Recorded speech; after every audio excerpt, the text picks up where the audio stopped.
आप त्रिकालानादि सत्य हो। एक बार नहीं 9 बार भगवान को सत्य सत्य कहा।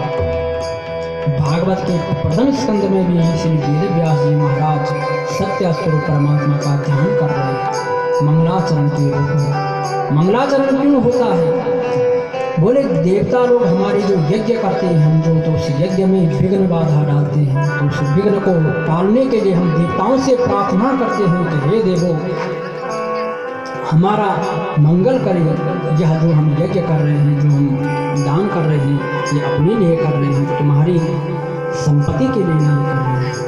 तो देवता लोग भी विघ्न करते हैं, असुरी प्रवृत्ति भी विघ्न करते हैं, इसीलिए मंगलाचरण किया जाता है सबसे पहले।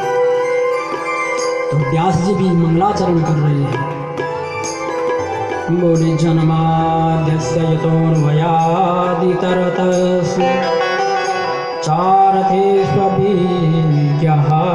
स्वराट् तेने ब्रह्महृदाय आदिकवये मुह्यन्ति यतो सूरयः तेजो वारिमृदां विनिमयो यत्र तिसर्गो मृषा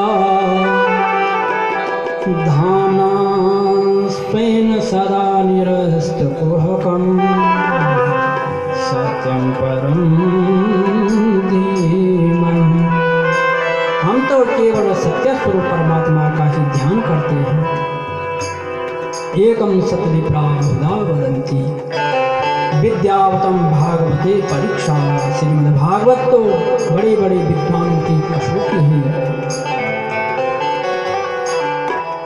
सत्यम परम धीमहि जन्मादिस्य। भगवान कैसे हैं? वो जन्मादि विकार रहितस्य, जो अजन्मा होकर के भी जन्म धारण करता है।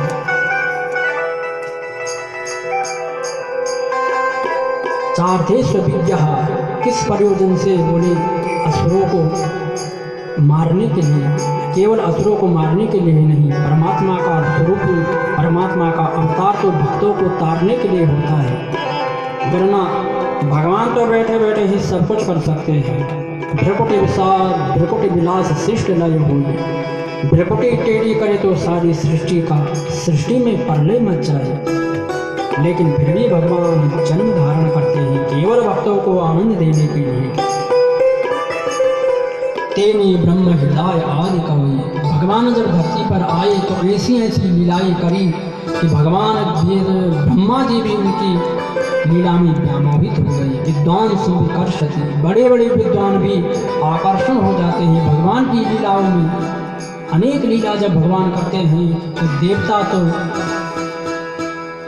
बड़े बड़े देवता भी व्यामोहित हो जाते हैं, बड़े बड़े विद्वान भी व्यामोहित हो जाते हैं।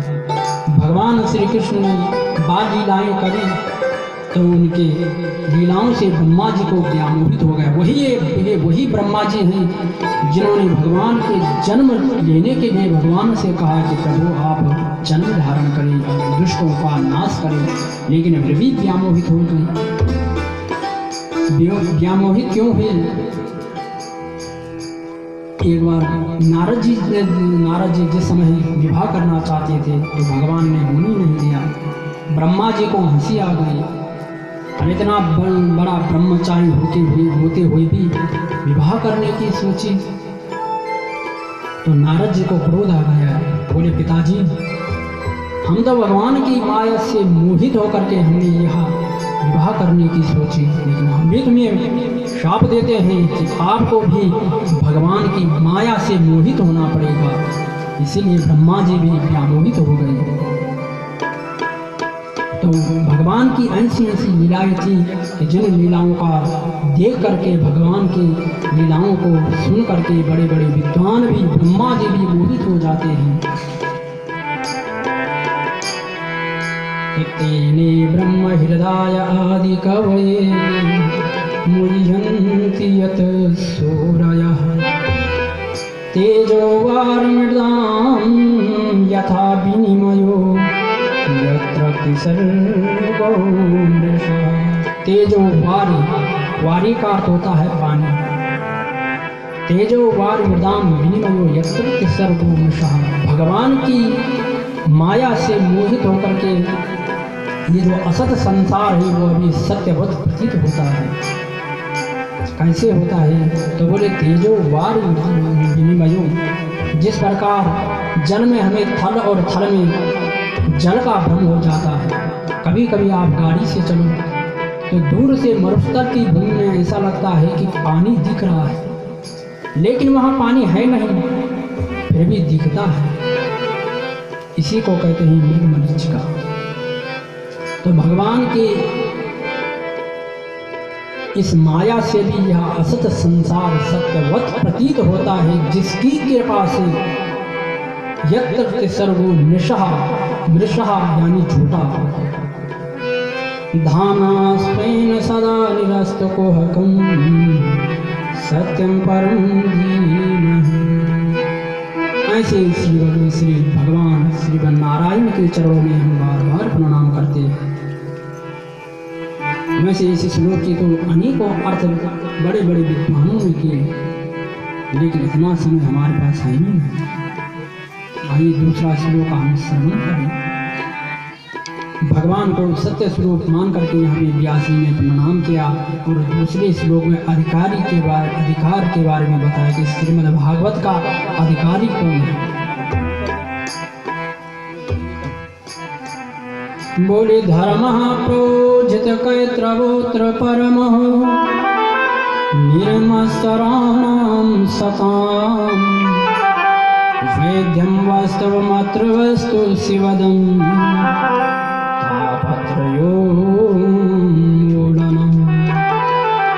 श्रीमद्भागवते महामुनिकृते किं वा परेरीश्वरः सद्यो हृद्यवरुध्यते कृतभिः शुभेस्तक्षणा। धर्मः प्रोजित कैत्रवो, श्रीमद्भागवत में केवल धर्म का, परम धर्म का ही निरूपण किया। परम धर्म क्या? बोले भगवत प्राप्ति ही परम धर्म है। एक होता है धर्म, एक होता है परम धर्म। धर्म किसे कहते हैं? बोले यदि विवाह किया है तो पुत्रों की, पत्नी की, सबकी रक्षा करना, सबका भरण पोषण करना, ये है हमारा धर्म। और परम धर्म है भगवत सेवा। भगवत सेवा ही हमारा परम धर्म है। तो पहले, सबसे पहले हमें परम धर्मी होना चाहिए। धर्म प्रोजित कैत्रवोत्र परमो निर्मत्सराणां सताम्, और निर्मत्सर होना चाहिए, अभिमान नहीं होना चाहिए। ये नहीं कि हम इतने बड़े विद्वान हैं और हम कथा सुनेंगे, हम श्रीमद् भागवत की, अरे ये कथा तो हमने न जाने कितनी बार सुनी है। ये अभिमान त्याग देना है, क्योंकि जब घड़ा खाली होता है उसी में जल भरा जाता है। भरे हुए घड़े में तो जल भरने का तो प्रश्न ही नहीं उठता। तो निर्मत्सर होना चाहिए, मात्सर्य त्याग देना चाहिए, अहंकार त्याग देना चाहिए। वैद्यं वास्तवमत्र वस्तु सेवदं तापत्रयोन्मूलनम्। श्रीमद् भागवत के श्रवण करने से तीनों ताप मिट जाते हैं। आदि दैविक, दैहिक और भौतिक तीनों तापों को शमन करने वाला श्रीमद् भागवत है। श्रीमद्भागवते महामुनिकृते किं वा परेरीश्वरः सद्यो हृद्यवरुध्यते कृतभिः शुभेस्तक्षणा। श्रीमद्भागवत के श्रवण करने से होता क्या है? बोले भगवान उस भक्त के हृदय में आकर के अवरुद्ध हो जाते हैं, कैद हो जाते हैं। यहाँ पे व्यास जी ने विराजमान नहीं कहा, कैद हो जाते हैं। भगवान जाना भी चाहिए फिर भी नहीं जा सकते हैं। ये प्रताप है श्रीमद्भागवत महापुराण में। अब तीसरे श्लोक में स्वरूप बताया, आखिर क्या ये भागवत कहाँ से आया भागवत? कि बोले निगम कल्पतरोर्गलितं फलं सुखमुखादि मृत द्रव संयुक्तं पिबत भागवतं रसमालयं मुहुरहो रसिका भुवि भावुक। निगम कहते हैं वेदों को। वेद रूपी वृक्ष का परिपक्व फल ही श्रीमद् भागवत है। जिसमें श्री सुखदेव जी का सुख कहते हैं सुखदेव तोते को, तोते रूपी सुखदेव ने इस पर अपना मुंह मारा है। तो बड़े बड़े उच्च शाखा से उतरा। किसी ने पूछा, अरे भाई जब उतरा, जब आकाश से गिरा तो ये फल तो फूट गया होगा? बोले नहीं, श्रीमन नारायण ने ब्रह्मा जी को यह फल दिया, उन्होंने इस फल को ग्रहण किया। श्रीमन नारायण ने ब्रह्मा ने नारद को, नारद ने व्यास जी को, और व्यास जी ने अपने पुत्र को, और उनके पुत्र के माध्यम से हम सबको यह फल सुलभ हुआ।